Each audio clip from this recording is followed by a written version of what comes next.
Hi, Assalamualaikum. My name is NURUL binti Abdul HALIM.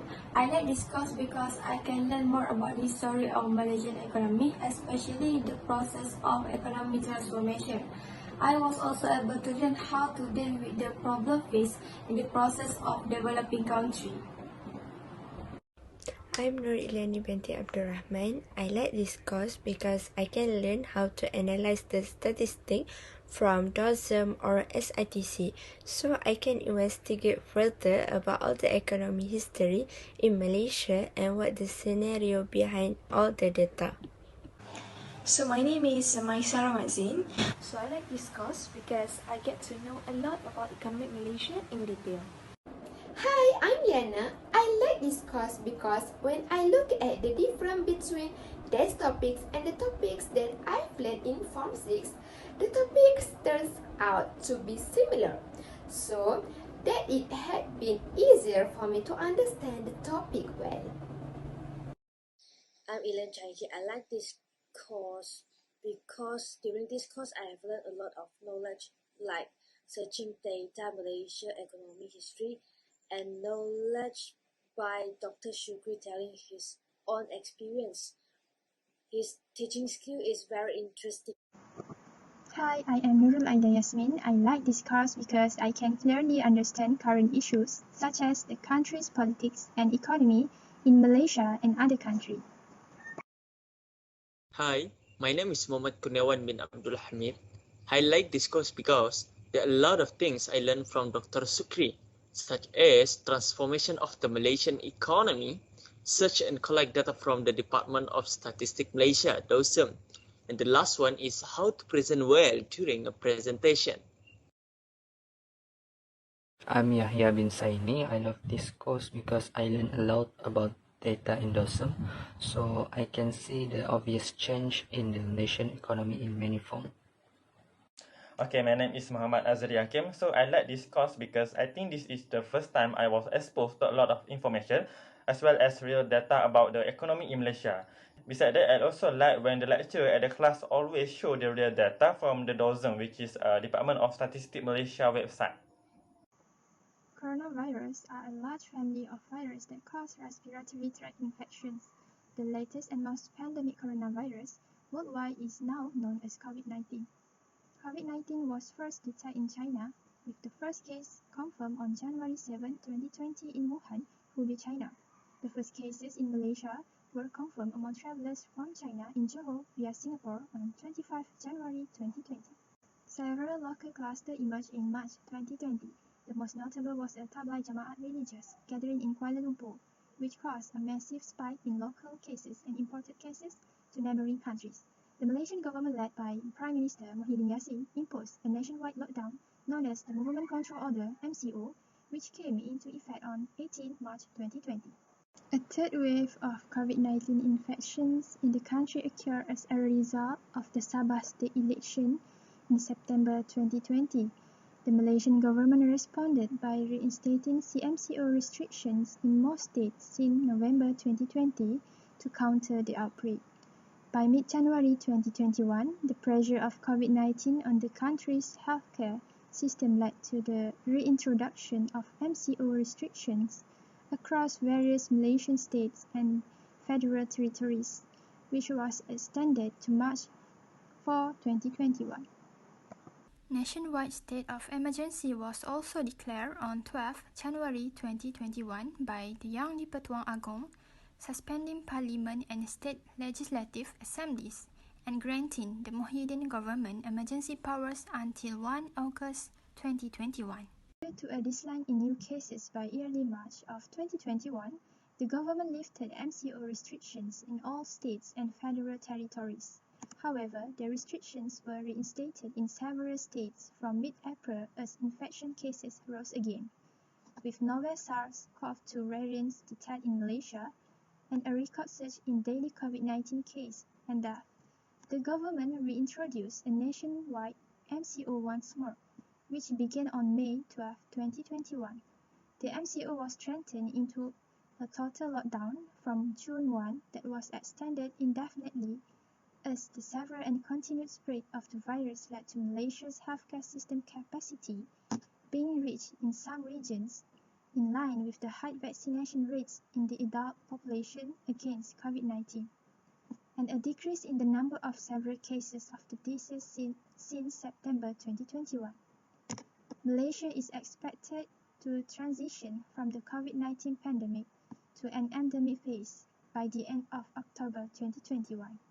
What's wrong with COVID-19 cases in other countries? In here, I took two examples, which is from two countries who have very big differences of total cases, like New Zealand and United States of America. In New Zealand, the cases are low rather than other countries. The strategy that they use to eliminate this virus is using the 4 element, which is first, keep it out. With this element, they're setting the pre and border and manage isolation and quarantine. Second, prepare for it. With this element, they try to detect and surveillance. This element is the best evidence protocols, ensure cases are detected and transmission is controlled. Third, stand for it, where they try to make a first contact tracing and case management. And second, stronger public health measure. The last one is managing the impact when the health system readiness and resilient. Also, the government is having a proactive planning to respond from the impact of COVID-19 and ensure the COVID-19 vaccination program.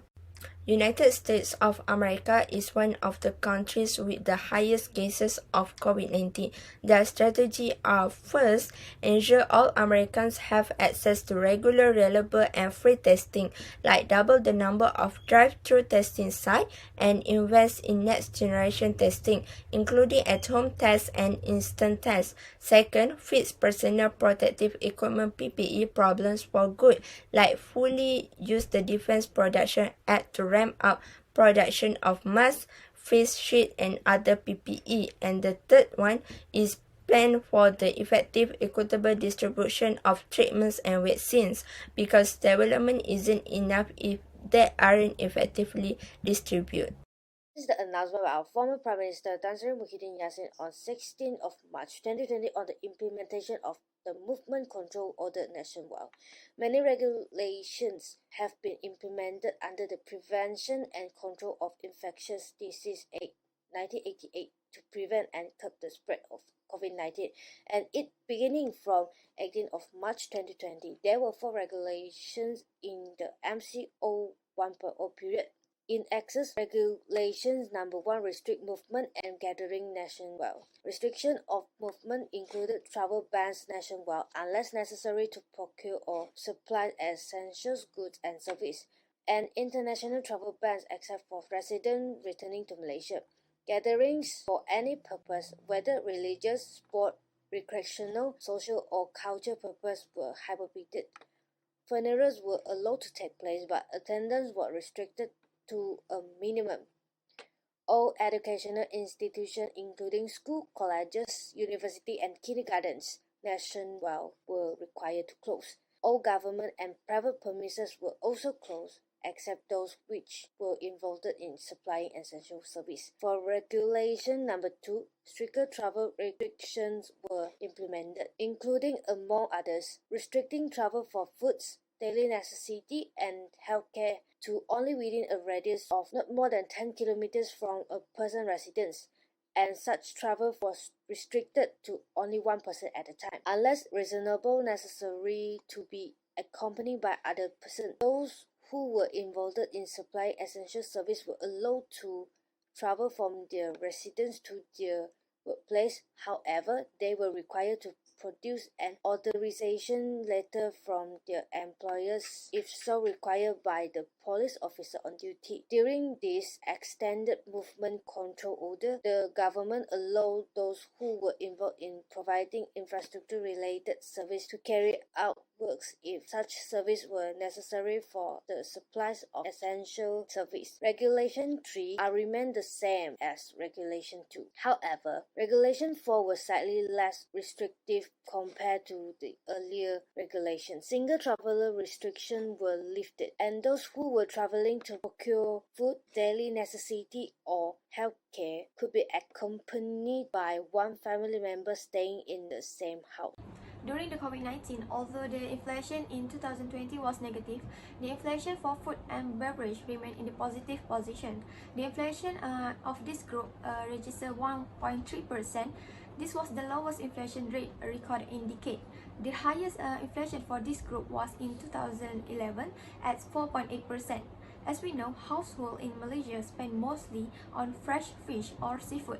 Over the decade, inflation for the subgroup fresh fish was volatile with the highest inflation recorded in 2012 with 7.7%, while the lowest was in 2020 with 0.1%.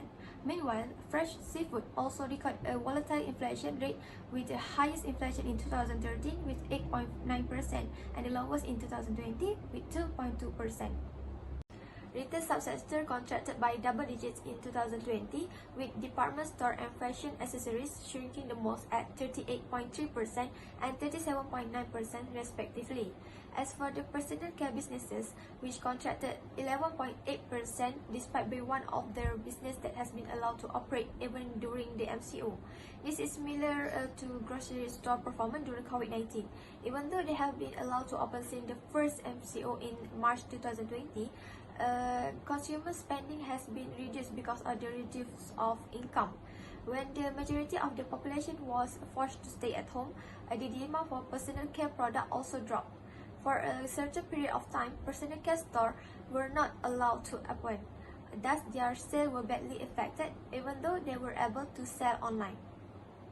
The COVID-19 pandemic that disrupted the global supply chains caused trade for the first 4 months of 2020 recorded a decrease of 3.5% to 573.75 billion compared to the same period last year. The decline in export and import was expected as most countries around the world were in a state of movement restriction to curb the spread of COVID-19. This caused a major disruption to manufacturing activities and the movement of goods globally. Nevertheless, export of some goods such as iron and steel products, rubber, glue, and refined palm oil increased. However, Malaysia exports are expected to increase in the coming months as the government has allowed more industries to resume operation at a full capacity. Okay, so the next is the economy stimulus package. There are 5 packages or bantuan that have been introduced by the government to control and ensure the stability of the people and the economy as a result of the spread of COVID-19 in Malaysia. Okay, so the first package is National People Wellbeing and Economic Recovery Package, or we more familiar to call Pemulih. The government has launched this package, which is Pemulih, that will spend a cost worth RM150 billion and include a direct fiscal injection of RM10 billion. According to the announcement from Prime Minister of Malaysia at that time, which is Tan Sri Muhyiddin Yassin, this Pemulih package also will be focused on 3 main objectives, which is first, continuing the people's welfare agenda. The second is supporting businesses, and the last one is increasing vaccination. He also said that the total of RM200 billion had been channeled and can give benefit more than 20 million people and 2.4 million businesses in Malaysia. Okay, the second package is a National Economic Recovery Plan, or we say Penjana. In June 2020, the government launched the National Economic Recovery Plan that will spend a cost worth RM35 billion, and this package will more focus on 3 main objectives, which is first, empowering the people to properly businesses and stimulate the economy to enable economic regeneration in the short term. The government allocate recruitment program and improve the wage subsidy program in the first main objective package. To achieve the second main objective, which is properly businesses, the government is paying attention to maintaining businesses operation and increasing productivity due to the new trend in the pandemic. For example, like providing financial assistance through schemes like SME and microfinancing, tourism financing, and Bumiputra soft financing, as well as accelerating economic recovery in the third main objective in this package. Besides that, the government has announced an additional RM10 billion to improve incentive, for example, like BPN, which is Bantuan Prihatin Nasional, with the cost RM7 billion, Geran Khas Prihatin RM600 million, and Program Subsidi Upah RM2.4 billion. Okay, the next package is Prihatin Economic Stimulus Package, or we more familiar to call Prihatin. So in March 2020, our Prime Minister at that time, which is Tan Sri Muhyiddin Yassin, will announce to people about this package. So basically, this package will more focus to three elements or main objective, which is the first is protecting rakyat, the second is supporting businesses, and the last one is strengthening economy. Okay, last but not least, according to the newspaper clipping on the official portal of the Ministry of Finance Malaysia, in June 2021, recently, the government has allocated around 4.6 billion for this aid, which is bantuan khas COVID-19 that can expect the benefit more than 11 million households and senior citizens as well as single individuals. For this aid, the hardcore poor will receive RM500 in August and November 2021, as well as RM300 in December, while single individuals who are hardcore poor will receive RM200 in August and RM300 in November 2021. Next, the type of economic activity adversely affected by COVID-19. There are a lot of economic activity affected seriously during COVID-19, but I will give you 8 example economic activities which are: the first one is agriculture, manufacturing, tourism, perusahaan kecil dan sederhana, industri kecil dan sederhana, mining and quarrying, construction, and the last one is services. The economic activities were affected due to the government action in implementing the Movement Control Order (MCO), which forced many sectors of the economy to close to deal with the COVID-19 pandemic. For example, tourism is one of the most important sector and economies in Malaysia, but during the COVID-19 pandemics, the tourism sector had to be completely shut down, and the Ministry of Tourism, Arts and Culture, MOHD, estimate the country tourism and culture industry to suffer a loss of around 45 billion ringgit Malaysia in the first 6 months of 2020. Next, the type of economic activities that benefit from pandemic COVID-19. There are 3 economic activities that have advantage during a pandemic, which are: the first one is e-commerce, second telecommunication industry, and the third is personal protective equipment (PPE) manufacturing industry. For example, more people use online shopping platforms during the COVID-19 pandemic, such as Shopee, Lazada, and Amazon. The COVID-19 pandemic saw online trading transactions record a significant jump to 2.5 billion ringgit Malaysia last year from 1.7 billion ringgit Malaysia in 2019. Moreover, the large-scale production of personal protective equipment (PPE) is now very desirable given the surge in demand for the need for health workers in combating the COVID-19 pandemic in Malaysia. According to the report, Malaysia needs 59 million units of PPE a month, and the supply of PPE as of Monday is only enough to cover the needs for 2 weeks in all hospitals in the country. So, we can see the PPE manufacturing industry very important during pandemic COVID-19. Thank you so much. The survey found that the use of digital technology escalates during the COVID-19 pandemic. The rapid development of wireless technology can also improve data transmission capabilities. In a threat environment like COVID-19, information needs to be communicated and worked on as quickly as possible. Delays in receiving information can trigger greater problems and harm. Information resources are not only needed to make the community more informed, but it is important to make the community more sensitive to the threats around it.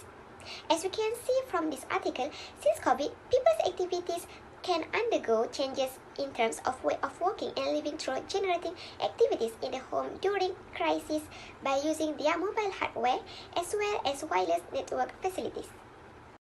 How is technology used during a pandemic?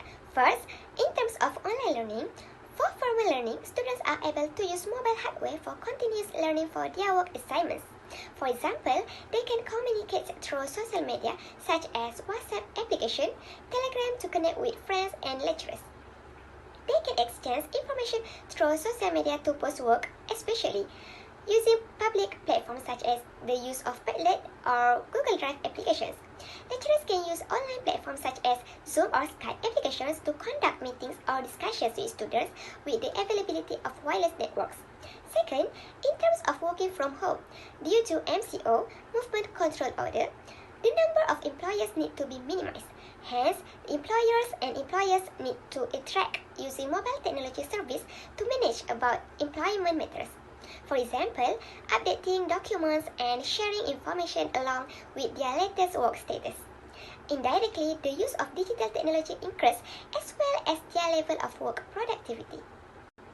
Third, in terms of buying goods online, this critical situation makes it difficult for people to move to get necessities such as food.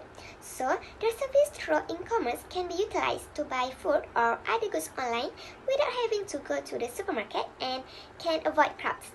For example, purchases can be made via postage delivery or COD. Financial matters such as bill payment and money transfer can also be done using the bank's online service without having to go out. But in terms of gathering with family, as we know, it is customary to return to the village, especially during the festive season. Unfortunately, during this COVID, many family members were unable to return home. So, this wireless technology can be used as a connection tool.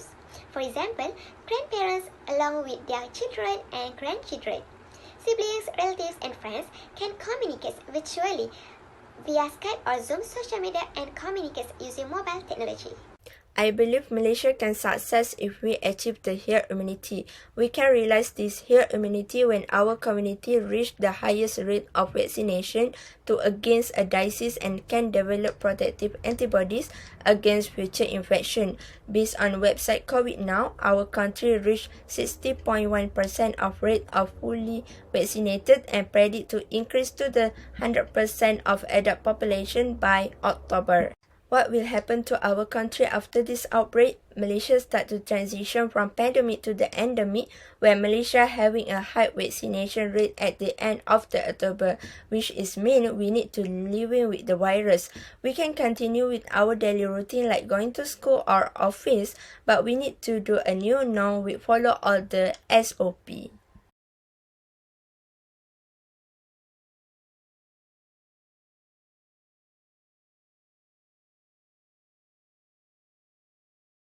Tourism. The tourism industry is one of the largest contributor in the service sector with a 15.9% contribution to GDP in 2019. COVID-19 affects to tourism product. One of the sector that affected by COVID-19 is accommodation. The estimated loss from hotel room rental revenue is 3.3 billion. Next, transportation.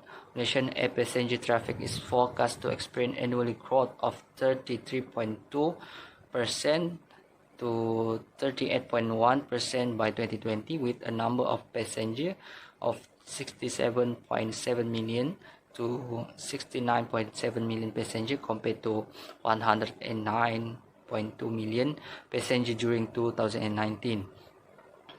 Next is culture, sport and recreation. The Malaysian Football Association, FAM, will cut its administrative and technical staff salary by 10 to 20% if the Movement Control Order CPP is extended later. Next is vehicle fuel. Petron Malaysia Refining and Marketing BHT record a net loss of 84 million ringgit Malaysia for the first quarter of 2020, and this was due to the effect of the COVID-19 pandemic. Next is adventure agency. More than 19% of the approximately 99,000 tourism industry players under MATA had to turn to the new field. And last but not least is health. Healthcare among identified sector is still seeking worker throughout the CPP in addition to information, manufacturing, banking and retail technologies. One of the government initiative to back up nation tourism sector is in Pemekasa.